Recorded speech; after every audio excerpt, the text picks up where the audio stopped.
Olá, salve, salve, muito bom dia, estamos aqui para mais um Morning Show, nossa revista radiofônica. Aqui tem informação, prestação de serviço, entretenimento, tudo isso no papo dessa segunda-feira, 12 de novembro de 2018, sejam bem-vindos. Silvio Santos, vem aí. Duro. Tá repercutindo até agora a, digamos, performance do Homem do Baú no Teleton. O apresentador deixou a cantora Cláudia Leite constrangida e elogiou Jair Bolsonaro. Pais e mestres preocupados. Por que se quer vetar a abordagem de gênero nas escolas? O tema, polêmico, integra o projeto de lei da escola sem partido e é apontado como uma das bandeiras do presidente eleito para a educação. De volta aos bons tempos, Lewis Hamilton vence o Grande Prêmio de Fórmula 1 no Brasil, mas a atração mesmo foi a briga entre os pilotos Max Verstappen e Esteban Ocon. Alex Rufo vai trazer pra gente todas as emoções da corrida em Interlagos. Esses são apenas alguns destaques do Morning, que tá apenas começando.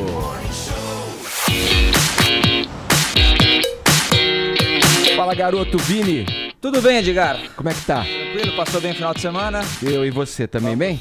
Bem, vamos lá então. Vamos pra nossa hash, anuncia aí pros ouvintes, né? Você já anunciou no Twitter, muito provavelmente, se você é um garoto eficiente. Sim, tô tentando, né? Agora... manter o nível aqui de Paula Carvalho, né? Tá saindo muito bem. É isso aí. O que temos pra hoje, Vini? Edgar, você sabe que eu tava assistindo o GP do Brasil nesse final de semana, né? E dá aquela saudade de Ayrton, né? De acordar aos domingos de manhã e assistir o Ayrton Senna. Desde a morte dele, tem muito brasileiro que ainda não se animou, né, com a Fórmula 1. Até hoje, o Senna era um mito, um cara considerado herói, né, até por muitos brasileiros aí. Eu era até relativamente novo, ainda sou, né, mas eu era mais novo ainda quando o Senna morreu, Edgar. Mas até hoje o piloto figura aí entre os meus ídolos do esporte e acredito que de muitos brasileiros e de muitos estrangeiros também. Enfim, contei toda essa história, Edgar, para anunciar que você tá falando, Vini. A nossa hashtag, que é hashtag ídolos brasileiros. Eu não sou o que propriamente pode se definir como um fã de automobilismo, mas eu acordava. Era um eu era negócio capaz de acordar para ver né? as corridas em que o Ayrton participava. O Senna mexia, né, com o coração das pessoas. Nossa, realmente. Tem autorama.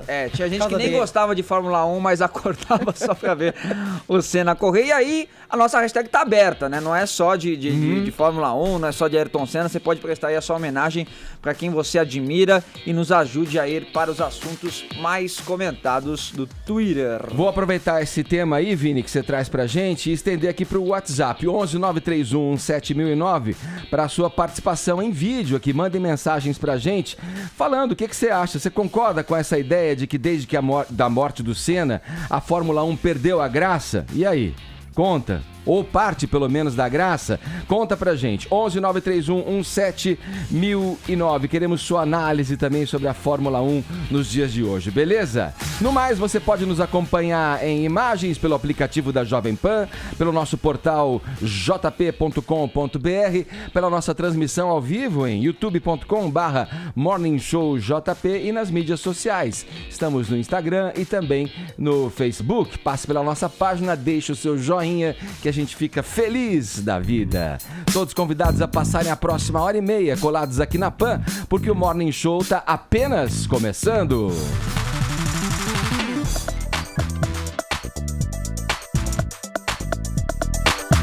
Vamos abrir o noticiário falando aí das pérolas do apresentador Silvio Santos no Teleton 2018, evento promovido em prol da AACD, a Associação de Assistência à Criança Deficiente.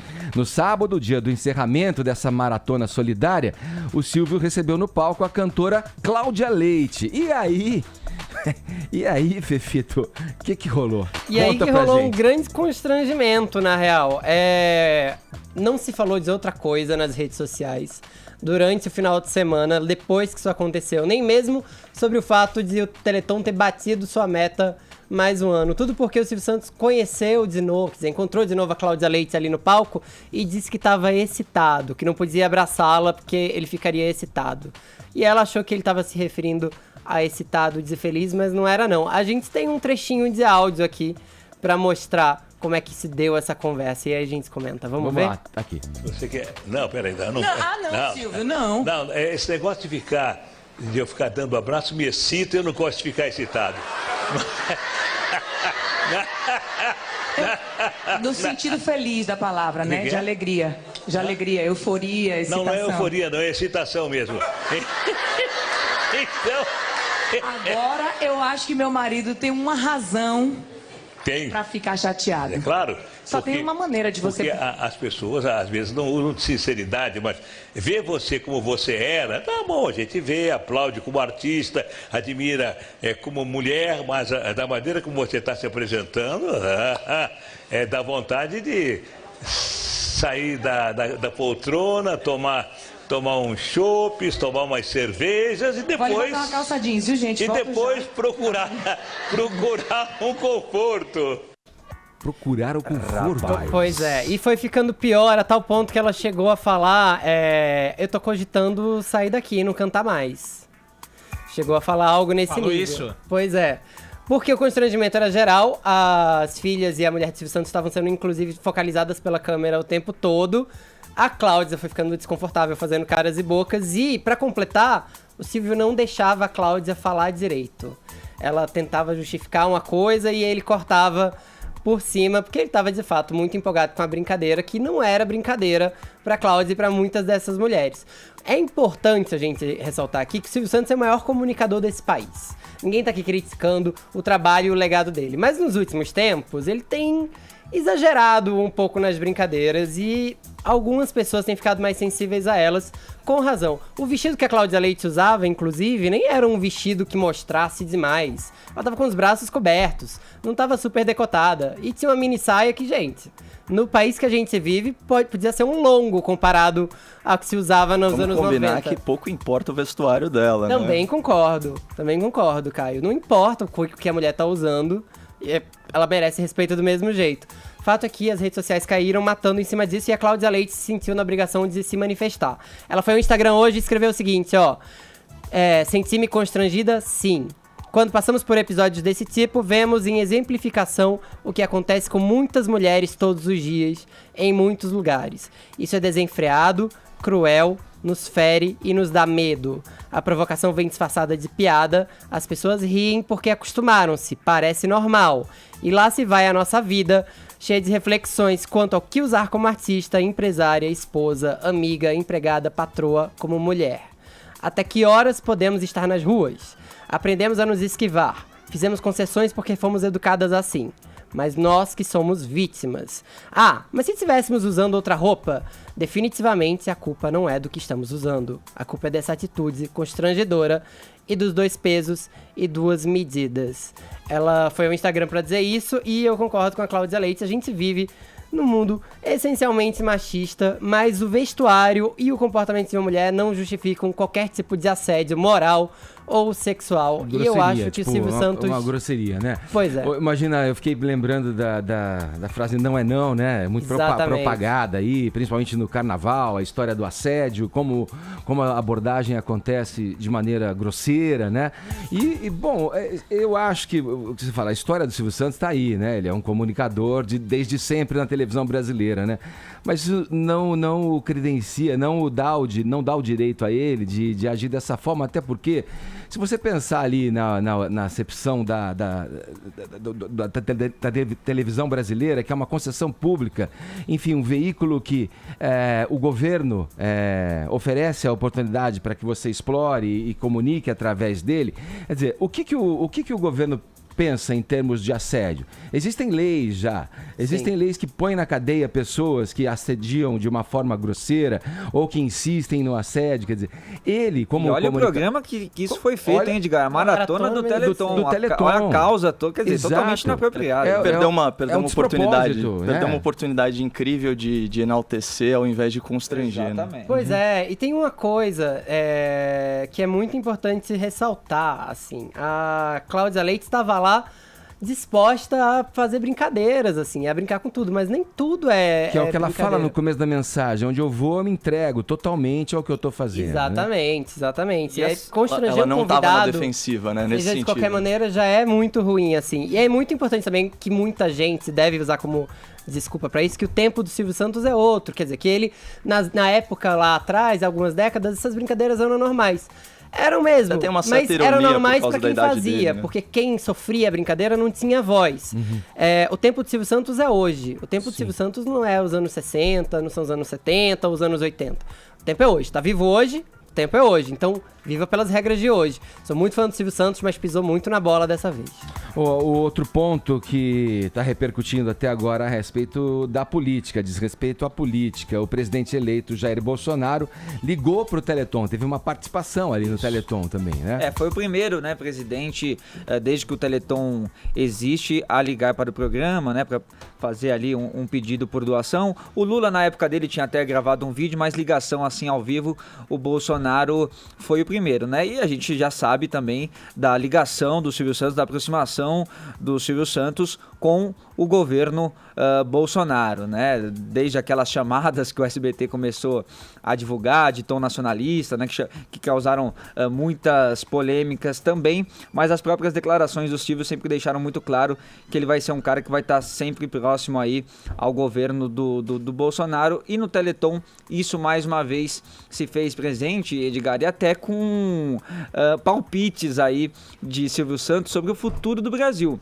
Segundo ele, o futuro do governo brasileiro é 8 anos de Bolsonaro e mais 8 anos de Sérgio Moro. Vamos ouvir. Presidente, eu fico muito contente em receber o seu telefonema, porque nesses 20 e poucos anos que eu faço o Teleton, é a primeira vez que o presidente me dá esse prazer.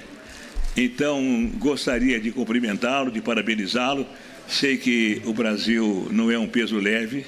Sei que o Brasil precisa de um presidente que tenha vontade de acertar.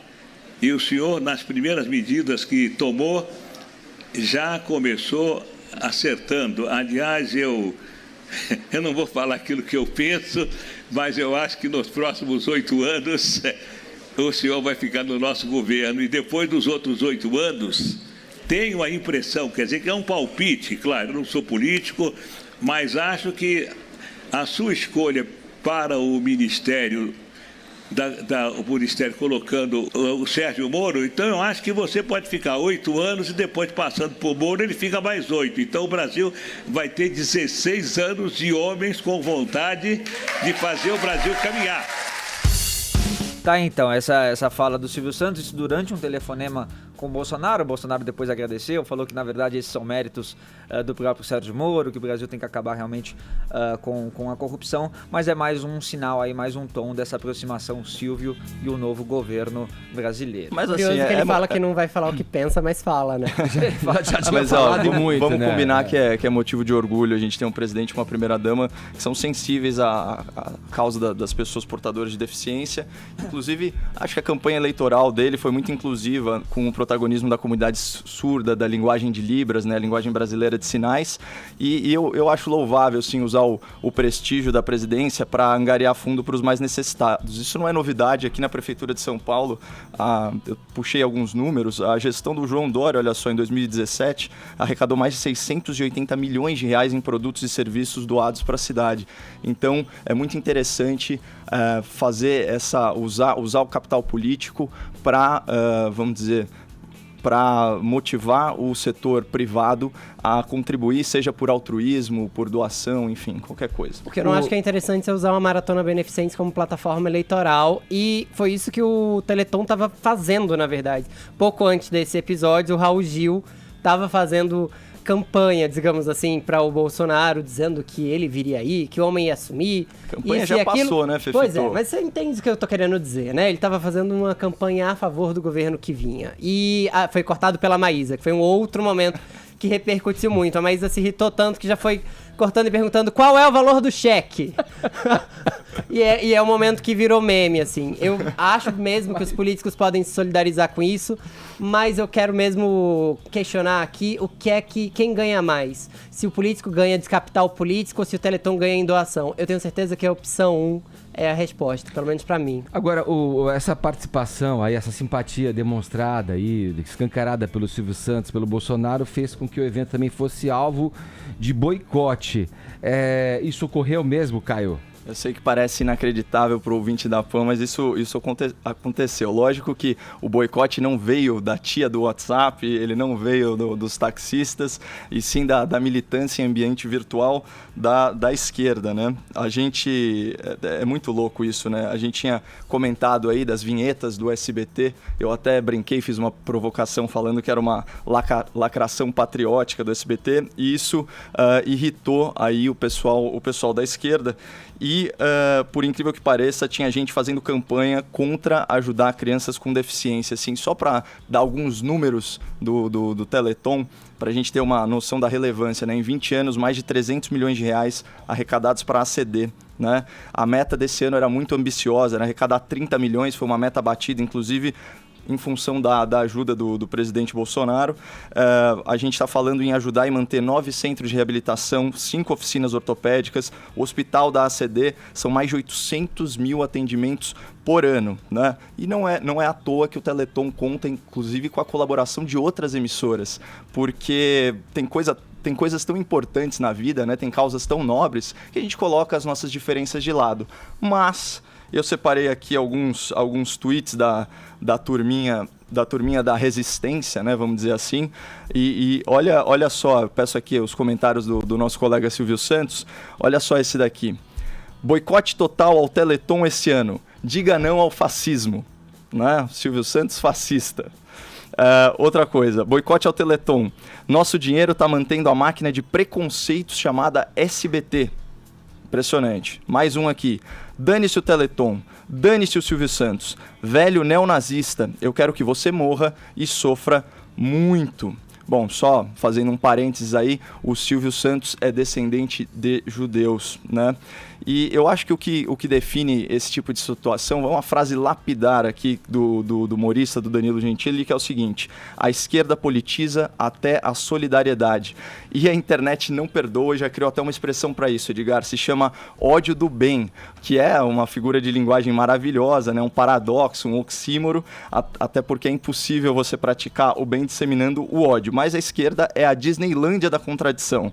Então, a gente tem a esquerda tolerante, que faz injúria racial com político negro. A gente já falou aqui do D2, falando que o Hélio Bolsonaro é um escravo da Casa Grande, o Ciro Gomes falando que o Fernando Holliday é um capitão do mato. A gente tem a esquerda feminista, que menospreza as mulheres mais bem votadas da história brasileira, né? A Joyce Hasselman, a Janaína Pascoal, as mesmas feministas que fingem que não vê quando um ator global petista cospe em mulher. É óbvio que eu tô falando do Zé de Abreu. Tem a esquerda democrática, que apoia as ditaduras na Venezuela. Acho que os exemplos mais ilustrativos é Manuela Dávila, o Guilherme Boulos, e agora, finalmente, a gente tem a esquerda amorosa, né, que boicota a arrecadação de fundos para crianças deficientes de baixa renda. Então, é uma inversão total de valores. Parece mesmo que o único portador de deficiência que essa turma apoia está preso em Curitiba e a deficiência dele é moral. Eu vou esperar ansioso que você faça essa mesma lista sobre as contradições da direita, tá, Caio? Que são muitas. Deixa aí a seu cargo. Eu acho que a narrativa de esquerda ela é hegemônica e predominante na mídia,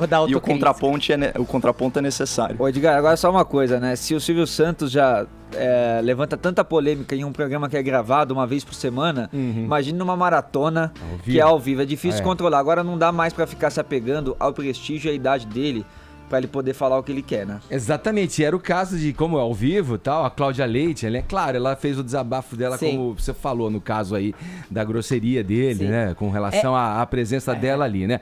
Agora, ele também corre o risco de alguém chegar ao vivo uma hora e fazer um contraponto à altura. Exatamente, ali, né? Se fosse com outra pessoa, poderia ser. E ninguém tá criticando o Teleton, né, gente? Exato. A maratona é maravilhosa, pelo amor. Vamos seguir aqui, já que o Silvio Santos fez, entre essa fala toda aí, né? Aquele prognóstico, mexeu na sua bola de cristal e falou de Sérgio Moro aí no mandato pós Jair Bolsonaro, aludindo aí a possibilidade do juiz assumir a presidência aqui. Vamos seguir falando do Moro, que ontem deu uma entrevista exclusiva ao programa Fantástico da TV Globo. Vou passar aqui pelos principais pontos, ó. o futuro ministro do governo Bolsonaro disse que não será candidato à presidência da República. Por outro lado, ele não descarta que seu nome possa ser cogitado para o STF. Sérgio Moro repetiu que sua indicação ao governo é técnica e não política e defendeu o afastamento de ministros investigados por corrupção, caso as denúncias sejam consistentes, aspas aí. Eu não assumiria um papel de ministro da Justiça com risco de comprometer a minha biografia, o meu histórico. Isso foi objeto de discussão e afirmação do senhor presidente eleito, que ninguém seria protegido se aparecessem casos de corrupção dentro do governo, fecha aspas, disse aí o Sérgio Moro. Vamos a Brasília conversar com Zé Maria Trindade. Vamos lá, a partir dessas falas aí do Sérgio Moro, Trindade, o que ele pode enfrentar, que tipo de resistência, se é que ele pode enfrentar alguma resistência aí no Congresso e no governo. Bom dia. Salve, muito bom dia, Edgar, bom dia a todos. Olha, Edgar, a Poliana ali arrancou do Sérgio Moro momentos raros ali de intimidade, ele se revelando, né? Porque ele sempre é muito técnico, sempre mantendo à distância todas as perguntas quando se trata de opção pessoal dele.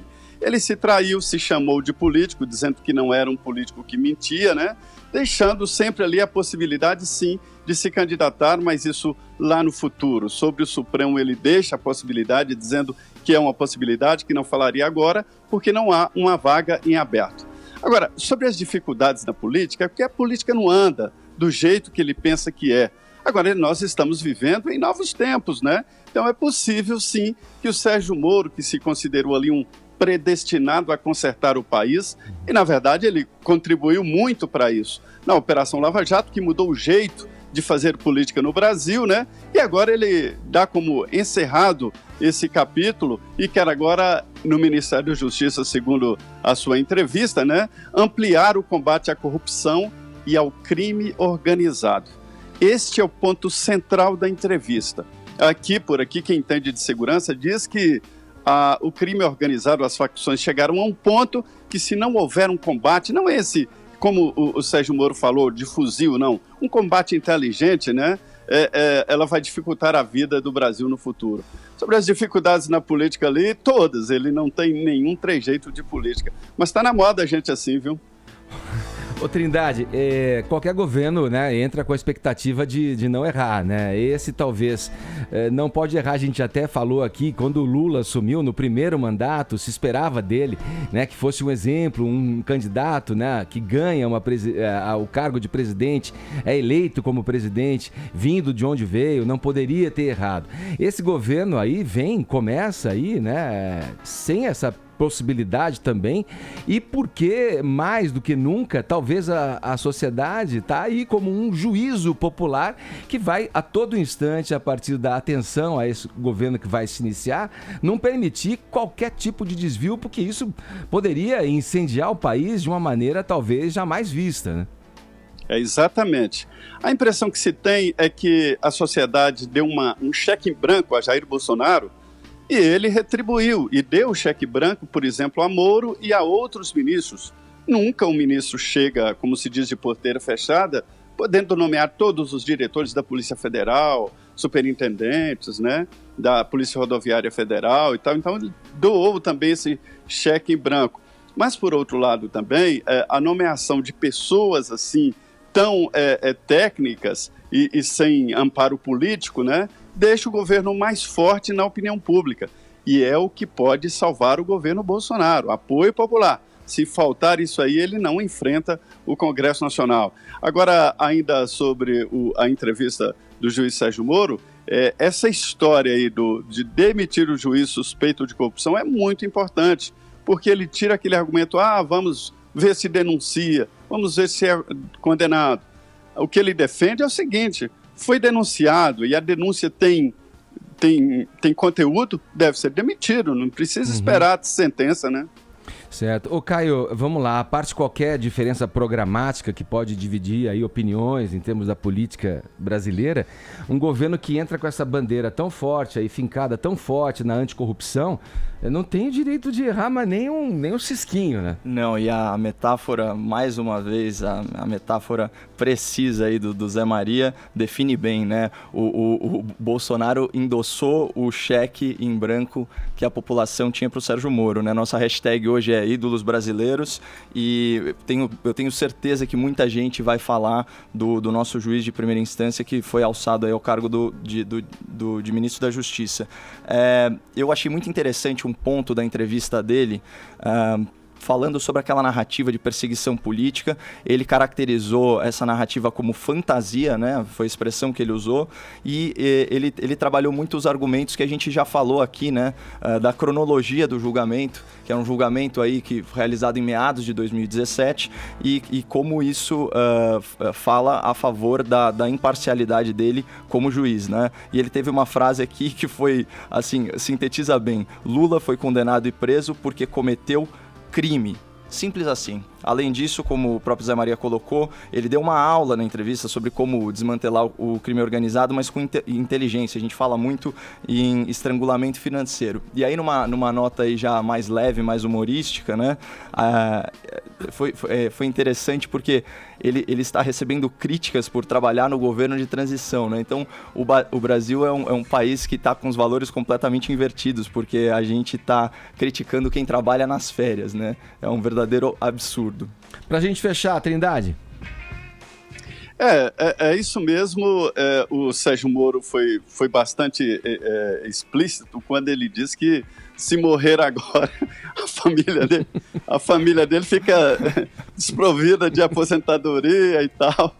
É um pouco de exagero, não é bem isso, né? Mas acho que ele tinha que se exonerar e encarar logo, ser nomeado na transição e encarar logo. Agora, eu acho que é uma decisão difícil, né? Ser exonerado de uma profissão que ele lá atrás escolheu para ser, né? Juiz. Mas são os pedágios da vida. Amanhã ele pode ser ministro do Supremo ou o Supremo ficar pequeno para ele. E vamos torcer também para ele, de fato, como disse o nosso presidente eleito, para ele pescar os corruptos com rede e não mais com vara de pesca. Tarrafa, né? Isso aí. Valeu, Trindade. Um abraço pra você. Bom trabalho aí em Brasília. Perfeito, obrigado.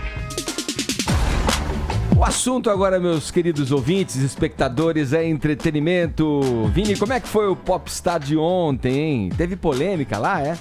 Finalmente, né, Edgar? Algum dos especialistas teve a coragem de fazer uma crítica naquele programa, né? Porque é tudo muito bom, é tudo sensacional. Tudo chapa tudo branca. Maravilhoso. Todos dão 10, dão estrelinha, uma coisa... Eu até acho que realmente o nível desse ano tá bom, tá melhor até que do ano passado. Menos karaokê.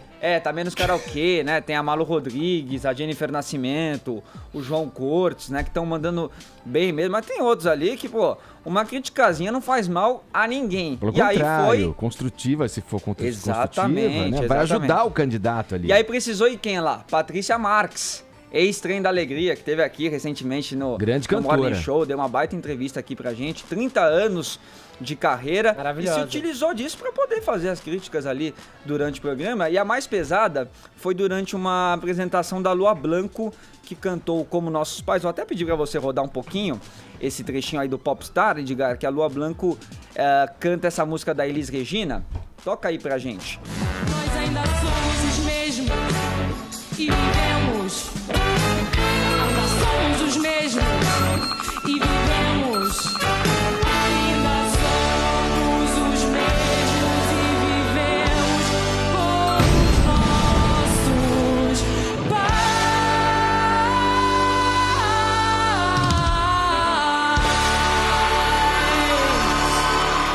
Bom, aí Thaís Araújo... não. Hã? Teve bom, não. Não, né? Eu achei razoável. Aí passou pra Patrícia Marques, Thaís Araújo, né? Pra Patrícia comentar. Ela falou assim, olha, você foi afinada, foi ok, mas eu achei que primeiro que não teve muita verdade na sua apresentação, porque quando a Elis Regina cantava isso, tinha uma história por trás dessa música, né? Tinha um sentimento da Elis em torno dessa letra. E eu não senti essa verdade em você. E depois ela fez uma outra crítica, ainda um pouco mais pesada, desse negócio de... E aí uma crítica não só a Lua Blanco, mas em geral, de sempre ter que gritar muito, né? Não tem uma coisa mais suave. Malabarismos vocais. Malabarismo, não tem uma coisa mais delicada. Foi nesse momento que ela sofreu uma vaia da plateia e aí ela respondeu. Vamos ouvir. Cantar não é gritar o tempo inteiro. Uma visão que eu tenho, assim, de assistir os programas. Falta isso, porque cantar não é gritar o tempo inteiro e nem alcançar todas as notas e nem fazer mil... Firulas. Né? Mil gestos. Mil coisas. Não, mil coisas com a voz, né? Entendi. Gente, é o que eu acho, desculpa. Mas o que é isso? Eu sou cantora e tô há mais de 30 anos aí. Gente, vaiar não vale, tá? Lembra que a gente fala Lembra quando a gente fala do respeito sempre aqui antes de começar? Vamos respeitar também os especialistas de cada competidor que tá aqui dando o melhor de si. A minha humilde opinião. Né? Olha, a vaia é democrática. Então, eu acho isso que eu ia falar. A vaia, ela também faz parte. Você bloquear uma plateia ali que tá se manifestando também, Quem assiste né? os programas americanos do mesmo gênero, isso acontece a todo tempo. Então, acho que faz parte. A crítica da Patrícia Marques tem que ter mais. Sim. Porque apesar de ser um grande karaokê da firma, também é uma competição. E a vaia também, tá tudo dentro do jogo, né? Ô Vini, eu acho assim, ela, como eu disse, a Patrícia é uma grande cantora, Sim. tá? Rodou já uma estrada, tem uma experiência incrível. Eu acho que talvez o que poderia ser diferente ali é a comparação com a Elis. Óbvio que quando a garota escolheu a música da Elis, né, que a Elis gravou pra cantar, ela já imaginava o peso que isso teria ali no palco. Sim. Agora, trazer... Mas se escolhe também como uma homenagem, Eu né, acho que poderia ter havido aí uma separação das coisas por parte da Patrícia, quando fez o comentário, comentando com o mesmo conteúdo e com o mesmo peso, o mesmo teor da crítica que ela faz, que eu acho bem válido, mas trazer a Elis eu não sei, é meio que... incomparável. Pesar a mão. Eu discordo, Ed. Pesar a mão, sabe? Sabe por que eu discordo? Porque tem gente que vai cantar Elis Regina como se fosse uma princesinha. E aí Mas não foi o caso dela. Isso. Não foi o caso da garota, porque ela cantou a plenos pulmões ali. Agora, mexer com o repertório da Elis não é bolinho. Não é mesmo. Não é eu bolinho. acho que a Lua Blanco saiu super constrangida disso, mas eu também concordo com o Vini. Ela ficou com uma cara meio mal, né? Especialistas estão lá pra falar a verdade. A Patrícia Marques, a gente pode até usar aquele meme da Maísa. Meu amor, eu sou cantora. Patrícia Marques usou meio essa carta, mas deu muito certo, na verdade. Eu acho que ela devia voltar como jurada, porque ela é uma pessoa que canta com voz suave e canta com a voz muito bem colocada. Dito isso, eu não acho que reprimir vaia é legal, porque, por dois motivos. A gente tem uma vocação pra vaia muito grande, desde os festivais. A vaia é democrática. Pois é, desde os nossos festivais da música nos anos 60. E outra, a vaia é importante pra mostrar que a plateia não está indiferente ao que o jurado fala. O importante de se fazer TV, rádio ou qualquer outro veículo de comunicação não é agradar a todo mundo ou ser odiado por todo mundo.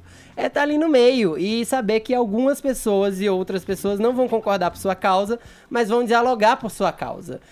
Todo mundo só falou da Patrícia Marques depois disso. E outra, se essa menina recebesse ali só elogios, ela não observaria o que foi bem colocado pela Patrícia ali. E é o que ocorre na maior parte do tempo, né? O Eddie Johnson, quando tava no programa, nossa, parecia que tinha cantado, sei lá quem, o Elton John.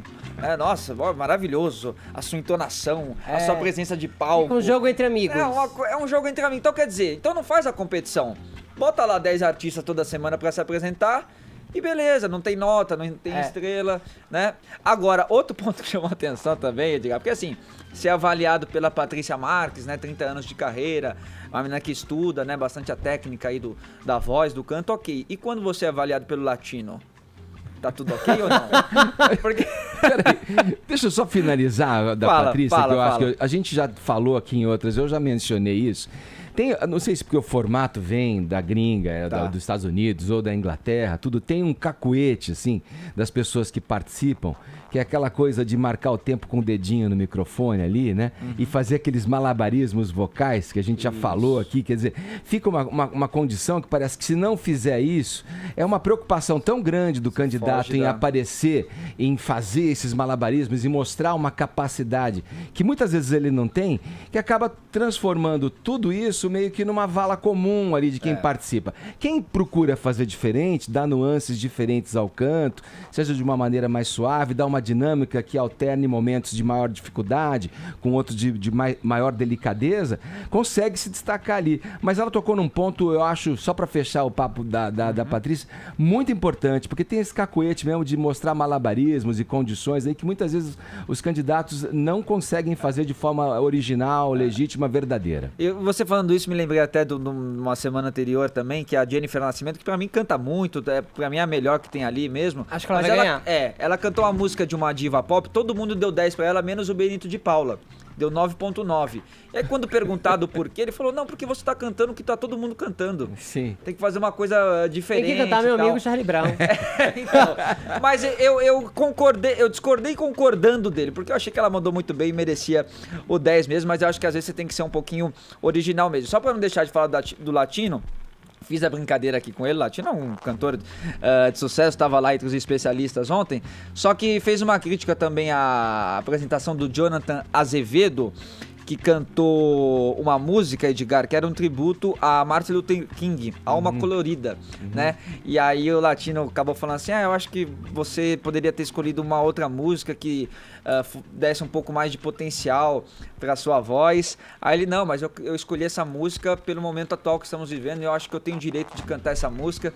Deu uma resposta um pouco atravessada aí no Latino, mas o Latino, não, é isso mesmo, tem que cantar assim mesmo, você tem carisma, tem aquela coisa, a presença de palco todos ali tem. Então é o seguinte, Popstar, no domingo que vem vai pra final com Malu Rodrigues, Jennifer Nascimento, João Cortez, Renata Capucci e o Mohamed Rafouf. E o Sérgio Guizé também, que sempre canta quase sempre as mesmas músicas, Sérgio Guizé, mas tá na final. Volta, Patrícia Marques. Certo.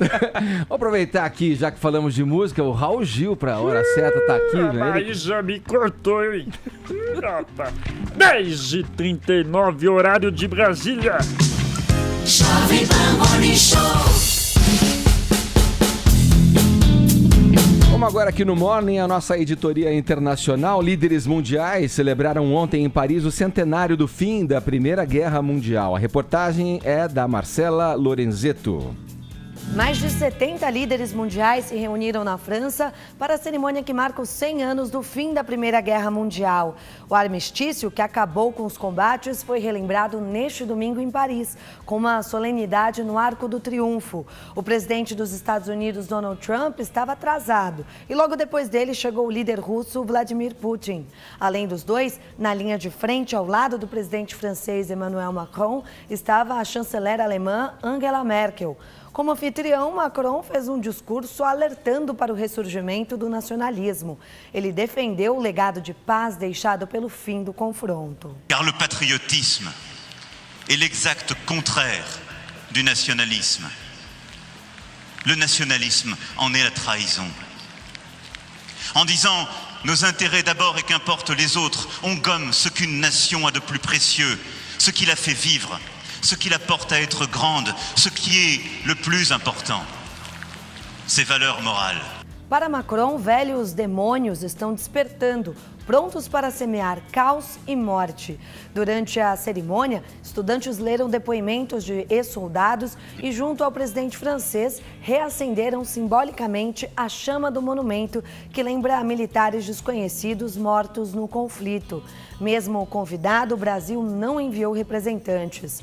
No sábado, Macron e Merkel visitaram o local onde, 100 anos atrás, aliados assinaram um armistício que encerrou a guerra.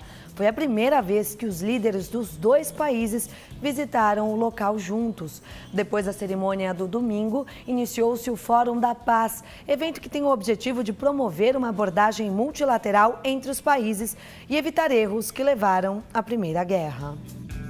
Tá aí a reportagem da Marcela Lorenzetto. Caio, a fala do Macron é forte, não é para menos também, né? O presidente Trump vai para a França, se interna no quarto, fica tweetando, não vai a alguns primeiros eventos ali. A briga está estabelecida aí, né? O desacordo, pelo menos. Sim, eu na verdade achei a atitude do presidente francês de muito mau gosto. porque ele sequestra um evento de cunho histórico, né, de caráter humanitário, para se projetar politicamente, e é muito irônico, assim, porque ele faz um discurso internacionalista numa fala em que só ele tem espaço, né, 20 minutos, e num evento em que é tocado apenas o hino francês. Eu acho que tem um erro conceitual muito grande na mensagem dele, quando ele fez aí um jogo de palavras falando que o nacionalismo é o exato oposto de patriotismo. Isso não é verdade, na verdade, essas vertentes elas costumam caminhar de mão dada. O oposto de nacionalismo está muito mais para globalismo, multiculturalismo, a diluição e a homogeneização das identidades nacionais, a submissão à regulação e às burocracias, grandes burocracias internacionais, como ONU, União Europeia e tal. E eu separei aqui uma frase muito legal do professor Jordan Peterson, que é o seguinte: o sistema social ele tem que ser grande o suficiente para te proteger, mas pequeno o suficiente para que você tenha um lugar nele. Então, o que isso quer dizer? Que as pessoas elas precisam se sentir representadas. Então, quando você tem uma desconexão muito grande entre o topo e a base, você tem uma crise de representatividade. E o nacionalismo, o patriotismo, eles funcionam como uma cola social para isso. É por isso, Edgar, que a Inglaterra votou pelo Brexit, né? A saída da Grã-Bretanha da União Europeia. Por isso que o Trump venceu com aquele slogan America First, né? Em primeiro lugar, os interesses dos americanos. Afinal, ele é americano. O Macron apontou uma crítica exatamente a essa frase ele foi incisivo Trump nisso. Diz que é o princípio básico de uma nação, né? É olhar de forma diferente, republicana, as outras nações, o respeito. Você pode respeitar os valores e os direitos humanos priorizando as questões domésticas. Eu não vejo problema nenhum nisso. Inclusive, um dos motes da campanha vencedora aqui no Brasil foi o quê? Mais Brasil, menos Brasília. Aqui no Brasil, o buraco é mais embaixo ainda.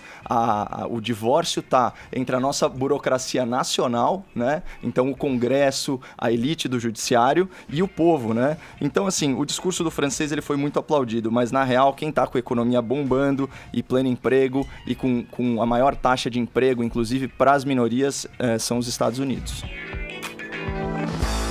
Vamos girar o assunto. A gente já falou aqui algumas vezes no Morning Show sobre o Escola Sem Partido.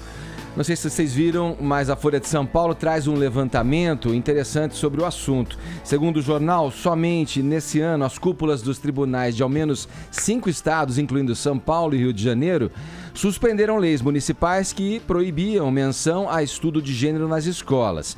A proposta de veto à abordagem integra o projeto de lei da Escola Sem Partido, que integra o projeto de lei da Escola Sem Partido, é uma bandeira do presidente eleito para a educação. O programa de governo de Jair Bolsonaro não menciona diretamente o movimento político criado pelo advogado Miguel Najib, mas se alinha aos pressupostos do texto em tramitação na Câmara. Diz, por exemplo, o seguinte: mais matemática, ciências e português, sem doutrinação e sexualização precoce. Vamos lá, a questão da ideologia gera polêmica. Caio, qual é a tua opinião a respeito, mais uma vez, para a gente ir cada vez mais elucidando essa história e fazendo com que o ouvinte entenda direitinho o que é. Eu vi só para te passar já com esse molho aí extra, eu vi uma entrevista do símbolo, digamos, da direita, Olavo de Carvalho, recentemente a Carta Capital, que ele fala que ele se mostrou, questionou a questão da escola sem partido, mas falou assim: deveria ser a escola de todos os partidos. E partido não é só aí na questão da sigla, da política partidária, tudo, mas o partido com relação aos temas, claro que movido por uma ideologia ali de partido, enfim, de espectro ideológico e tal. Bom, eu acho interessante que a discussão, ela, principalmente em relação à parte de ideologia de gênero, né, ela fica muito naquela questão, putz, existe ou não existe ideologia de gênero nas escolas, né, ou isso é uma lenda, enfim. Existe sim a doutrinação por ideologia de gênero nas escolas. O que não existe é ideologia de gênero na realidade. A gente tem que separar o que é narrativa política e o que é verdade científica. A ideologia de gênero, ela nasce da teoria queer. Queer é uma expressão que quer dizer estranho, também é utilizado para descrever o movimento LGBT. E aqui o que a teoria queer sustenta? Ela sustenta que todas as expressões de gênero e sexualidade são socialmente construídas. O que significa dizer que o gênero é uma construção social, 100%? Significa negar a biologia, negar uma verdade genética, cromossômica, de que existe sim sexo masculino, existe sexo feminino. E por que essa teoria política, ao meu ver, ela é tão nociva pro debate que realmente interessa? Pelo seguinte, existe uma condição clínica amplamente diagnosticada pela medicina que se chama disforia de gênero. E os números são impressionantes, eles afetam 0,3% a 0,6% da população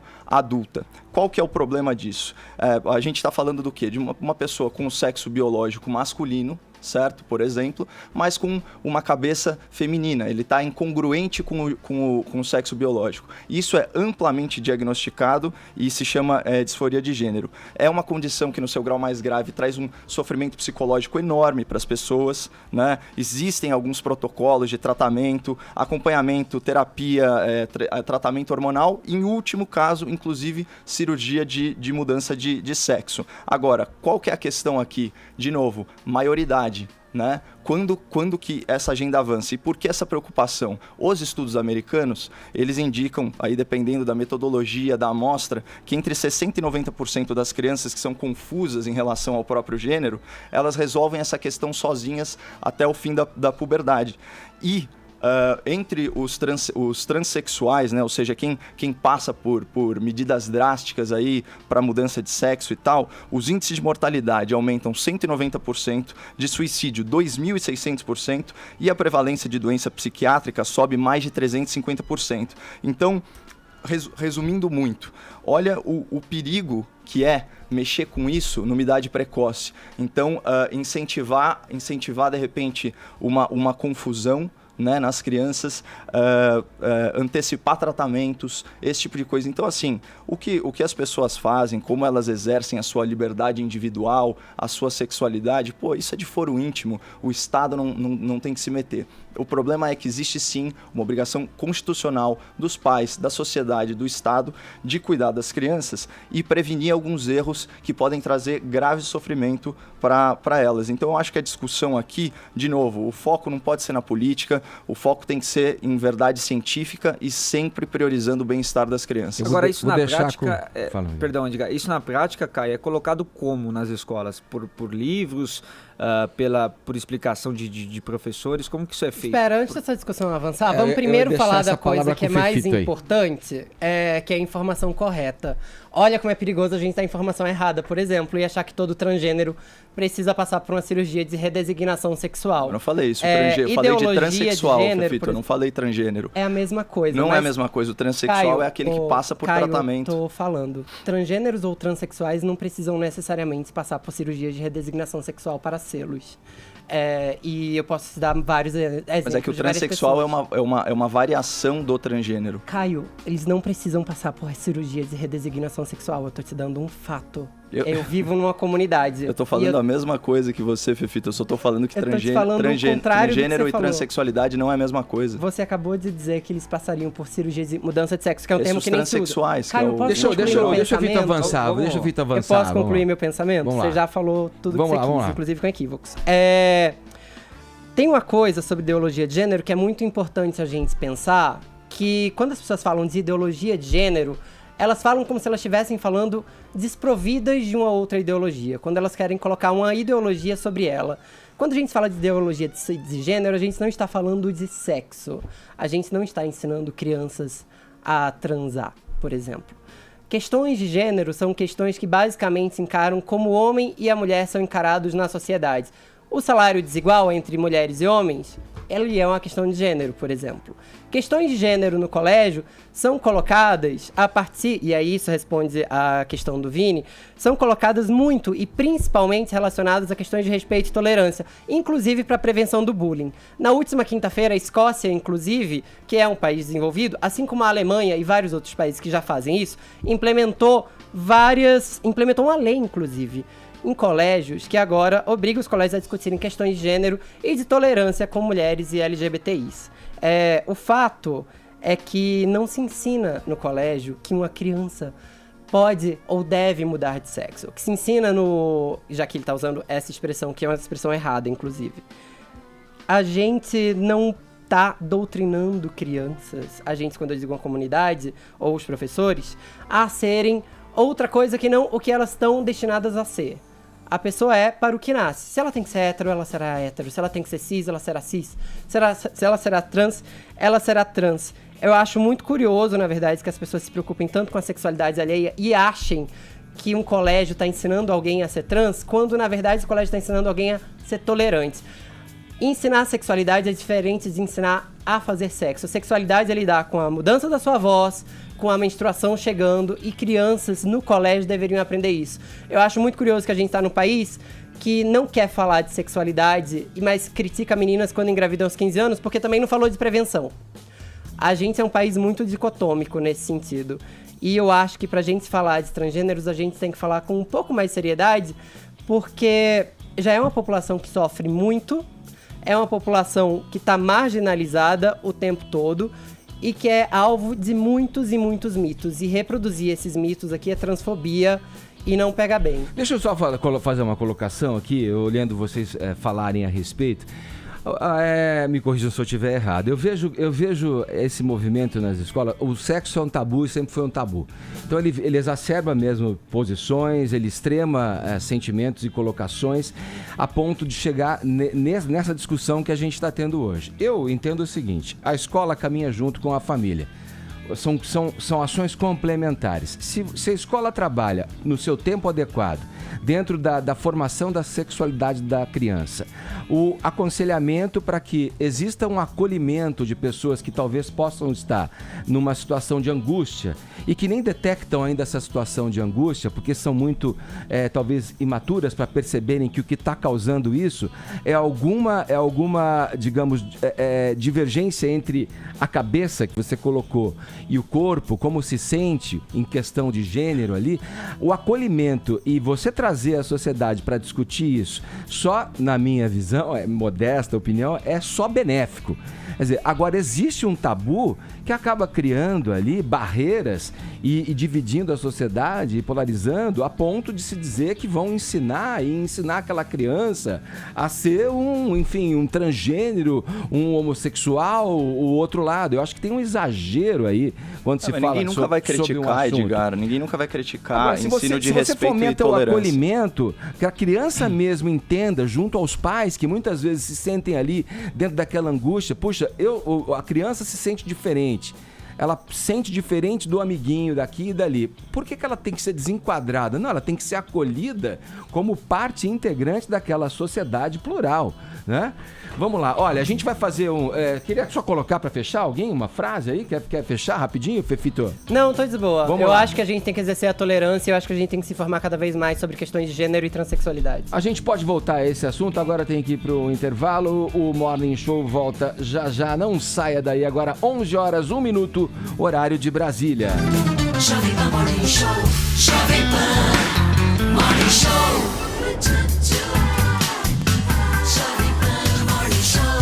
Seguimos aqui no Morning Show dessa segunda-feira, começando quente a semana com temas polêmicos aqui. A conversa se estende no intervalo comercial, na música. Vamos trazer de volta aqui.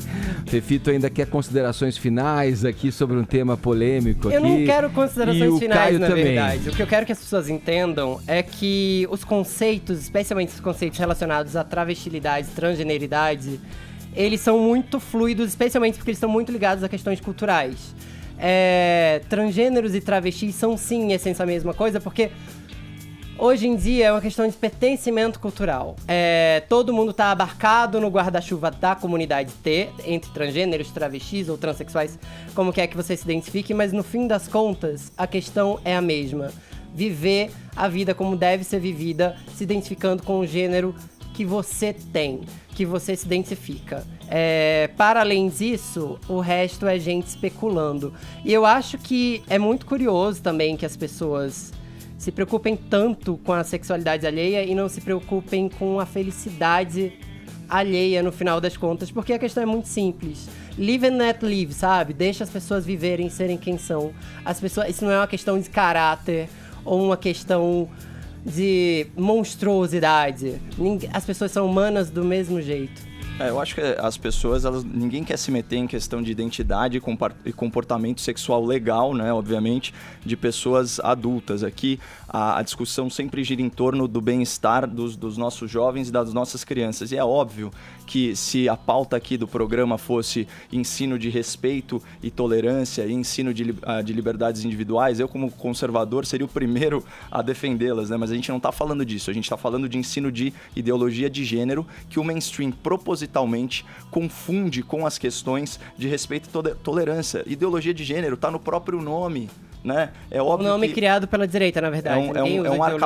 É um arcabouço de ideias, né? É uma teoria sociológica que nega realidades biológicas científicas, sabe? Então, assim, é ruim porque, mais uma vez, a esquerda fazendo uma apropriação de uma coisa séria que é a disforia de gênero para avançar uma agenda progressista. Inclusive, isso chega no ponto, né, da gente proibir psicólogos de tratarem pacientes transgêneros que querem aceitar seu próprio sexo biológico.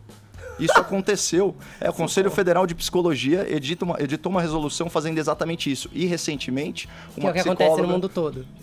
E recentemente, uma psicóloga uma psicóloga teve a sua licença cassada por um vídeo que ela fez questionando a ideologia de gênero. Então, assim, é muito perigoso quando verdades científicas elas perdem espaço para narrativas políticas. Mas você tá afirmando... Seu discurso o Caio tá defendendo a cura gay aqui, é isso? Eu lembrei... Você tá falando... Eu lembrei desse termo enquanto você falava. Você fala em biologia, né? Você fala da questão biológica, a negação da questão biológica, tal, propriamente. E aí, como é que você se... Bom, eu acabei de citar um dado, científico. Com relação a essa frase, a cura gay, proposta foram os pastores lá da bancada evangélica, não é? Psicólogos cristãos, que vai contra as resoluções dos conselhos de psicologia dos principais países do mundo. Vamos deixar isso bem claro. Essa nomenclatura ela é muito infeliz porque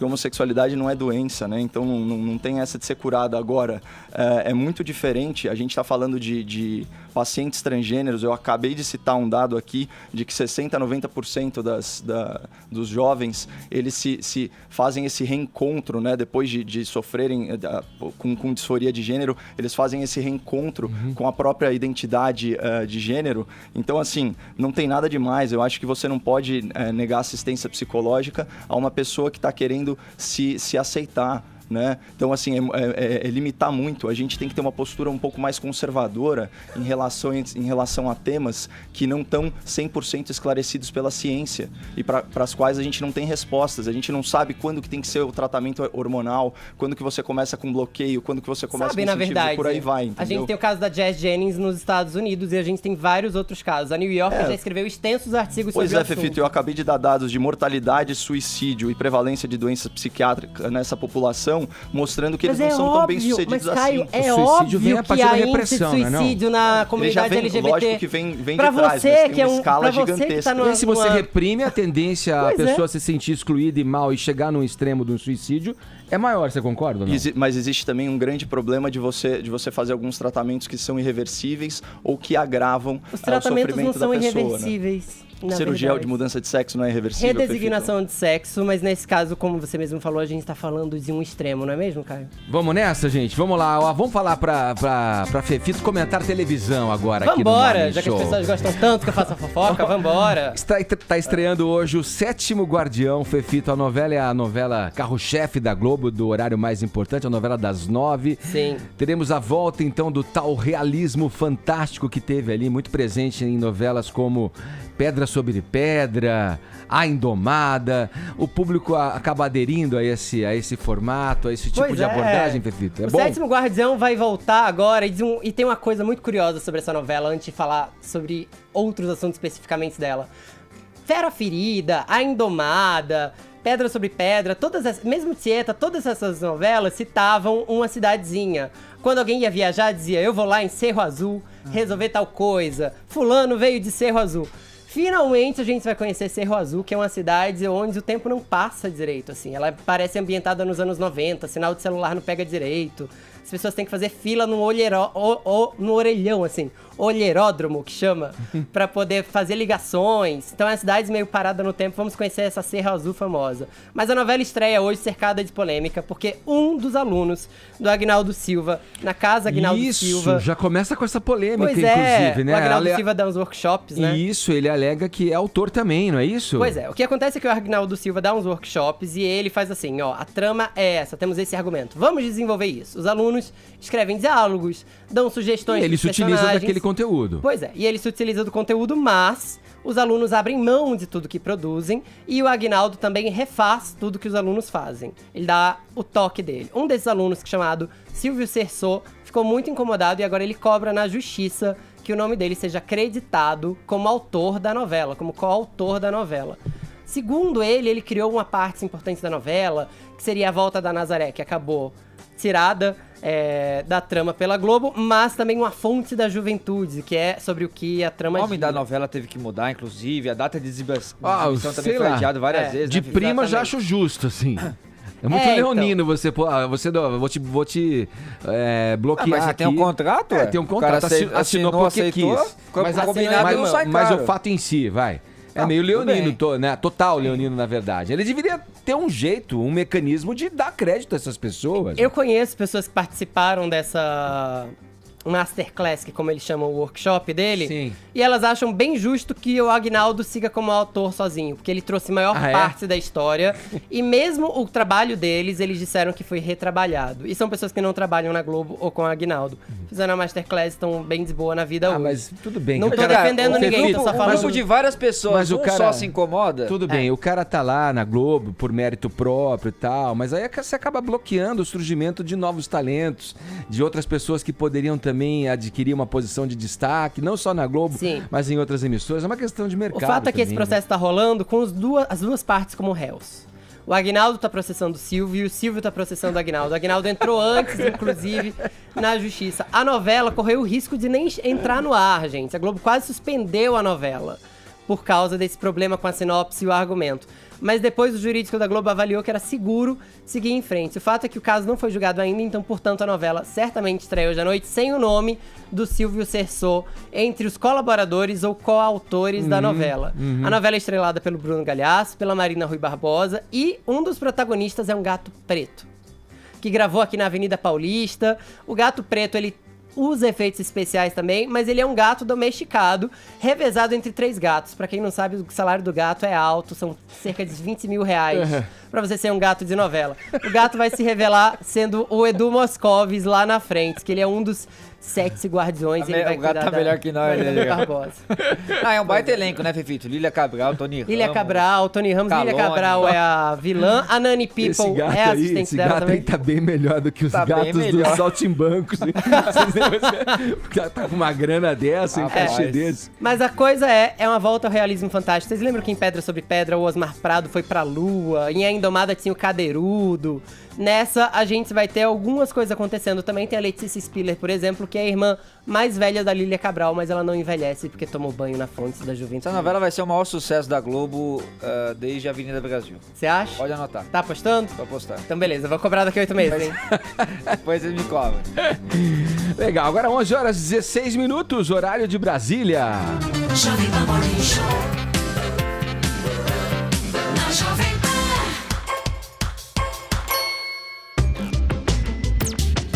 Vamos falar de velocidade agora, dando uma acelerada aqui no Morning Show. Lewis Hamilton, mesmo com o título na mão, não colocou o pé no freio e venceu o GP Brasil de Fórmula 1, disputado em São Paulo. Olha que maravilha, hein? Vamos lá, Alex Rufo conta tudo pra gente. Solta, Bruno. Bom dia, meu caro Thiago Berraich. É verdade, exatamente isso. E com a faca no meio dos dentes. Parece até que esqueceram de avisar o inglês Lewis Hamilton que o campeonato já tinha terminado há 2 semanas atrás lá no GP do México. O cara é realmente incrível. Nos primeiros treinos livres da sexta, o Verstappen foi o mais rápido. Na segunda sessão, logo à tarde, foi a vez do Valtteri Bottas fazer o melhor tempo. E no sábado, o Vettel liderou a terceira e última sessão de treinos livres. Só que treino é treino e jogo é jogo. Então, quando era para valer, Lewis Hamilton foi para a classificação e deixou todos esses caras para trás, marcando sua 10ª pole position do ano, 3ª em Interlagos, de número 82 da carreira e 100ª da Mercedes na Fórmula 1.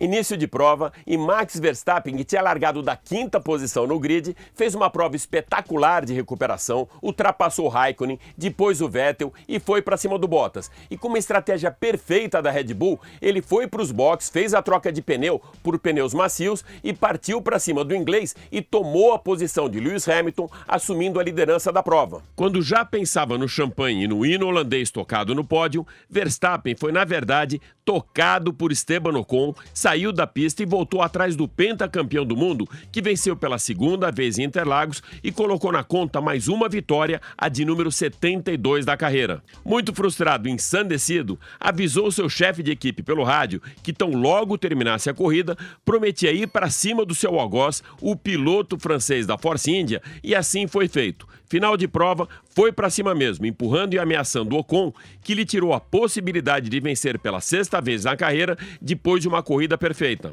Só que esses empurrõezinhos não foram nada se comparados com a ira de Nelson Piquet em uma situação bem parecida com essa durante o GP da Alemanha de 82, quando o brasileiro foi jogado para fora da pista por Eliseu Salazar. Com a mesma destreza que empunhava o volante de um Fórmula 1, fechou os punhos à la Mike Tyson, partiu para cima do piloto chileno, desferindo uma sequência de diretos e cruzados que, para sorte de Eliseu Salazar, ainda usava capacete. E agora de volta à briga, só que dessa vez na pista e pensando melhor, talvez a equipe tenha mesmo esquecido de lembrar Lewis Hamilton que o campeonato de pilotos já tinha sido decidido. Mas acho que foi logo depois da largada que o inglês recebeu a mensagem da sua equipe avisando que ainda faltava mais um título. Aí colocou a faca no meio dos dentes mais uma vez e conquistou também o Mundial de Construtores para a Mercedes. Alex Rufo para o Jornal da Manhã. Tá aí a matéria que a gente colocou aqui do Rufo pra Jovem Pan. Ô, Vini, não, o Piquet... ficou a prova aí de que nem brigar mais se briga como antigamente. Antigamente, que o Piquet é muito mais corajoso, bateu no cara com o capacete, né? Tá sacanagem. Mas será que ficou a mão do Piquet naquela época, né? Briga Nutella. E a cabeça do sujeito foi pra trás. Mano. Ô, Edgar, só uma satisfação pro nosso ouvinte, essa matéria foi veiculada originalmente no Jornal da Manhã, por isso que ele fala olá, Thiago Berraz. Eu fiquei frustrado com essa briga, eu queria uma briga de verdade. Se é pra ter barraco, que seja bem feito. Né? Enfim, mas vocês viram também que a Fórmula 1 roubou a cena por outras razões, né? Quem? Porque a Anitta cantou o hino e apareceu lá pra dar um abração no Lewis Hamilton. Eu não vou dizer que a Anitta já pegou Lewis Hamilton ou não, mas enfim. Pegou, né, gente? A gente já sabe disso, mas não dessa vez. Faz tempo, faz uns anos. Teu feeling diz isso? Não, meu feeling não. Eu sei... I know for a fact. Olha lá. Aliás, o Hamilton ele tem alma de brasileiro. Ele podia ser brasileiro. Podia, já pegou muitas brasileiras, inclusive, mas o fato é que dessa vez a Anitta negou que tenha namoro, viu? Mas ela levou o pai pra conhecer o Lewis. Ele vem pro Brasil, ele gosta. Já apresentou o pai até? Apresentou o pai. A gente convidou os ouvintes, os espectadores aqui do Morning Show a comentarem a Fórmula 1. Vamos conferir as mensagens que chegaram pra gente aí com relação a ídolos, se carecemos de ídolos, se a Fórmula 1 deixou de ter aquele interesse da época do Ayrton Senna. Vamos conferir o que os nossos ouvintes disseram, os nossos espectadores. Bom dia, SP Morning Show, André Fernandes, motorista de aplicativo. Falando em Fórmula 1, eu acho que todo brasileiro se lembra o que estava fazendo no exato momento em que o Senna morreu. Eu acho que não só a partir do Senna, mas sem Piquet, sem Senna, sem Schumacher, sem Mansell, Prost e Montoya, a Fórmula 1 perdeu a graça. Esses caras corriam com a faca nos dentes, era emocionante ver esses caras se matando. Obrigado, partiu pra cima. Bom dia, Edgar, bom dia pessoal do Morning Show, aqui é Fernando de Liberal, direto de São Caetano. Automobilismo é vida, automobilismo é tecnologia, automobilismo é muita emoção. Não é só de Fórmula 1 que vive o automobilismo, nós temos outras categorias, nós precisamos de incentivos e nós precisamos de pessoas que tenham essa responsabilidade. Nós temos muitos pilotos aí aguardando uma possibilidade para isso. Automobilismo é emoção, a cada curva, a cada freada, a cada volta. Muito obrigado, um abraço a todos. Bom dia pessoal do Morning, aqui quem fala é o Aldo da cidade de Sumaré. Referente à pergunta do dia aí sobre os ídolos do Brasil e sobre a Fórmula 1, a Fórmula 1 realmente no Brasil perdeu muito interesse. Até porque o brasileiro, na verdade, ele não gosta de perder. O brasileiro ele tem essa questão, né, de querer sempre o vencedor. Por brasileiro, a grande maioria, o segundo é o primeiro dos perdedores. E depois que o Senna saiu, a gente não teve assim títulos mundiais e isso acabou causando muito transtorno para quem assistia. Eu, por exemplo, vi muito Ayrton Senna, vi Nelson Piquet. Era uma época dourada. Não deixei de assistir, continuo assistindo. Só acho que hoje a Fórmula 1 é muito tecnológica, você não vê quebra de carro, você não vê nada. E isso para quem gosta de automobilismo é muito ruim. Um grande abraço para vocês. Aí, o tá aí a segundo é o participação. primeiro dos perdedores. Né? Essa frase também é boa. Participação aí do nosso ouvinte aqui comentando com a gente rapidamente. Vini, óbvio que faltam ídolos na Fórmula 1, né? Óbvio. Como é que tá a nossa hashtag aí? Ídolos brasileiros. Ídolos brasileiros, quero informar os que estamos já nos TTs. Entre os assuntos mais comentados do Twitter. Por exemplo, o Vitor Hugo comentou que Sérgio Moro é o ídolo de todos os tempos. Hashtag ídolos brasileiros.